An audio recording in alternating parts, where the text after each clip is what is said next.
Hello, ഇന്ന് നമുക്ക് lettering ചെയ്യാം. അപ്പം നിങ്ങൾ ലെറ്ററിങ്ങിനെ കുറിച്ചും കാലിഗ്രാഫിനെ കുറിച്ചും ഒക്കെ കേട്ടിട്ടുണ്ടായിരിക്കുമല്ലോ. കാലിഗ്രാഫി എന്ന് പറയുന്നത് നമ്മൾ സ്പെസിഫിക് ആയിട്ടുള്ള ഒരു ടൂൾ വെച്ചിട്ടല്ലേ ചെയ്യുന്നത്. പക്ഷേ ലെറ്ററിങ് നമുക്ക് ഏത് ടൂൾ യൂസ് ചെയ്തിട്ട് വേണമെങ്കിലും ചെയ്യാൻ പറ്റും.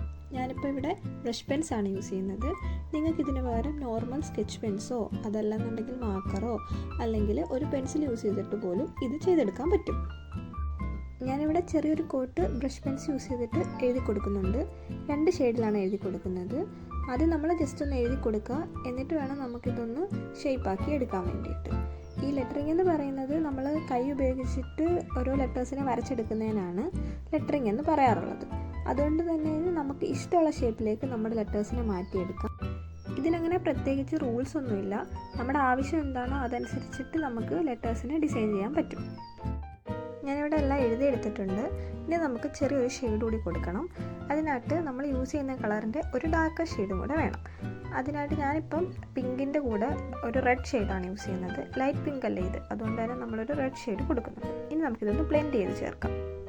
ആദ്യം തന്നെ ജസ്റ്റ് ഡാർക്ക് ഷെയ്ഡൊന്ന് കൊടുക്കുക, എന്നിട്ട് ആ ലൈറ്റർ ഷെയ്ഡ് വെച്ചിട്ട് അത് ബ്ലെൻഡ് ചെയ്തെടുക്കുക. ഇപ്പം ഞാൻ പറയുന്നത് എത്രത്തോളം മനസ്സിലാവുന്നുണ്ടെന്ന് എനിക്കറിയില്ല, നിങ്ങൾ കണ്ടു നോക്കിയിട്ട് ചെയ്യാം. ഇപ്പം ഡോംസിൻ്റെ ബ്രഷ് പെന്നിൻ്റെ കൂടെ എന്തോ ബ്ലെൻഡർ അവൈലബിൾ ആണെന്ന് തോന്നുന്നു. അതുകൊണ്ടെന്നുണ്ടെങ്കിൽ ഇത് പെട്ടെന്ന് ചെയ്തെടുക്കാൻ പറ്റും. അല്ലെന്നുണ്ടെങ്കിൽ ഇങ്ങനെ ലൈറ്റർ ഷെയ്ഡിൻ്റെ ഒന്ന് ബ്ലെൻഡ് ചെയ്ത് കൊടുത്താൽ മതി. ഇതുപോലെ തന്നെ ആ ഗ്രീൻ കളറിലും നമ്മളൊരു ഡാർക്കർ ഗ്രീൻ ബ്ലെൻഡ് ചെയ്യണം.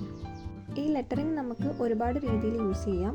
നിങ്ങൾ ജേർണലിങ് ചെയ്യുന്നവരാണെങ്കിൽ അതിൽ യൂസ് ചെയ്യാം. അതുപോലെ തന്നെ ചെറിയ ഗിഫ്റ്റ് കാർഡ്സ് ഉണ്ടാക്കാനായിട്ടും, അതുപോലെ തന്നെ ഗ്രീറ്റിംഗ് കാർഡ്സ്, പിന്നെ ബുക്ക് കവർ, അസൈൻമെൻറ്റ്സിൻ്റെ ഫ്രണ്ട് പേജൊക്കെ ഡെക്കറേറ്റ് ചെയ്യാൻ യൂസ് ചെയ്യാം. അതുപോലെ തന്നെ ഇത് ഫ്രെയിം ചെയ്ത് നമുക്ക് ഹോം ഡെക്കറായിട്ടൊക്കെ യൂസ് ചെയ്യാൻ പറ്റും. അതുപോലെ പേഴ്സണലൈസ്ഡ് ഗിഫ്റ്റ് കൊടുക്കാനും ഒക്കെ ഇത് വെച്ചിട്ട് നമുക്ക് പറ്റും.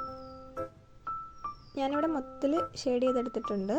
അതുകൂടാതെ തന്നെ സൈഡിലായിട്ട് കുറച്ച് ഡോട്ട്സ് കൂടെ കൊടുത്തിട്ടുണ്ട്. ഇത് നിങ്ങൾ ചെയ്യുന്ന വർക്കിനനുസരിച്ചിട്ട് വേണം ചെയ്യാനായിട്ട്. അതിൽ മാച്ച് ആവുന്ന രീതിയിൽ വേണം വരച്ചു കൊടുക്കാൻ. പിന്നെ ഞാനൊരു പെൻസിൽ യൂസ് ചെയ്യുന്നുണ്ട്. അത് യൂസ് ചെയ്തിട്ട് അതിൻ്റെ സൈഡിലായിട്ട് ജസ്റ്റ് ഒരു ഷെയ്ഡ് കൊടുക്കുന്നുണ്ട്. ഇതേ കളറ് ബ്രഷ് പെന്നോ സ്കെച്ച് പെന്നോ മാർക്കേഴ്സോ എന്തെങ്കിലും ഉണ്ടെങ്കിൽ നിങ്ങൾക്കത് യൂസ് ചെയ്യാം. ഇപ്പോൾ എൻ്റെ കയ്യിൽ അത് ഇല്ലാത്തതുകൊണ്ടാണ് ഞാൻ പെൻസിൽ യൂസ് ചെയ്യുന്നത്. പിന്നെ പെൻസിൽ യൂസ് ചെയ്ത് കഴിഞ്ഞാൽ നമുക്ക് എന്തെങ്കിലും തെറ്റ് പറ്റിയാൽ ജസ്റ്റ് ഇറേസ് ചെയ്ത് കളയാൻ പറ്റും. അപ്പോൾ നിങ്ങൾ ഉള്ളത് വെച്ചിട്ട് അത് ചെയ്തെടുക്കുക. ഞാനിവിടെ യൂസ് ചെയ്തിരിക്കുന്നത് നോർമലായിട്ടൊരു ബുക്ക് പേപ്പറാണ്. അപ്പം ഇങ്ങനത്തെ വർക്ക് ചെയ്യുമ്പോൾ എപ്പോഴും നല്ലത് കുറച്ച് കട്ടിയുള്ള പേപ്പേഴ്സ് ആയിരിക്കും. കാരണം നമ്മളിവിടെ ബ്ലെൻഡിങ് ഷെയ്ഡിങ് ഒക്കെ ചെയ്യുന്നുണ്ട്. അപ്പോൾ അത് സ്പ്രെഡായി ആകെ വൃത്തികേടാവാൻ ചാൻസ് ഉണ്ട്. അപ്പോൾ എപ്പോഴും കട്ടിയുള്ള പേപ്പർ തന്നെ യൂസ് ചെയ്യുക. ഞാനിവിടെ ഇതൊന്ന് ഹൈലൈറ്റ് ചെയ്തുകൂടി കൊടുക്കുന്നുണ്ട്. ഒരു വൈറ്റ് കളർ പെന്നാണ് യൂസ് ചെയ്യുന്നത്, ജെൽ പെന്നാണിത്. ഇതില്ലെന്നുണ്ടെങ്കിൽ നിങ്ങൾക്ക് സ്കിപ്പ് ചെയ്യാം. നിങ്ങൾ നേരത്തെ പെൻസിൽ വെച്ച് ഷെയ്ഡ് ചെയ്തില്ലേ, അവിടെ വെച്ചിട്ട് നിങ്ങളുടെ വർക്ക് നിർത്തിക്കോളൂ. അപ്പോൾ നമ്മുടെ വീഡിയോ ഇത്രയേ ഉള്ളൂ. നിങ്ങൾക്ക് ഇങ്ങനത്തെ വീഡിയോസൊക്കെ ഇഷ്ടമാണെന്നുണ്ടെങ്കിൽ ഒന്ന് ലൈക്ക് ചെയ്യണേ. അതുപോലെ തന്നെ സജഷൻസൊക്കെ ഉണ്ടെങ്കിൽ കമൻറ്റ് ചെയ്യുക. എങ്ങനത്തെ വീഡിയോസാണ് വേണ്ടതെന്ന് പറയാം. നമുക്ക് അതുപോലത്തെ വീഡിയോസൊക്കെ ചെയ്യാം. ചാനൽ ഒന്ന് സബ്സ്ക്രൈബ് ചെയ്യുകയും കൂടെ ചെയ്യണേ. അപ്പോൾ ഓക്കെ, താങ്ക് യു.